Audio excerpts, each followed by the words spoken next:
అందుకే ఎవరైనా సరే కామాక్షి అమ్మవారి దగ్గరికి వెళ్ళి ఆవిడ ఎదురుగుండా కూర్చుని తమ కష్టం చెప్పుకుంటే తీరకపోవడం అన్నది ఉండదు.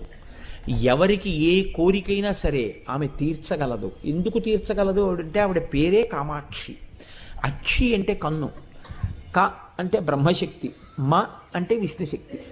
బ్రహ్మశక్తి సరస్వతి, విష్ణుశక్తి లక్ష్మి. ఆవిడ పాదముల మీదకి వెళ్ళి పడినవాడికి ఐశ్వర్యం కావాలంటే ఐశ్వర్యం వస్తుంది, సరస్వతీ కటాక్షం కావాలంటే సరస్వతీ కటాక్షం వస్తుంది. విజయాలు కావాలని అమ్మవారిని ఆరాధన చేసి కాంచి క్షేత్ర వైశిష్ట్యం చేత కామాక్షి అమ్మవారి అనుగ్రహం చేత విజయం పొందినటువంటి రాజులు ఎందరో ఉన్నారు.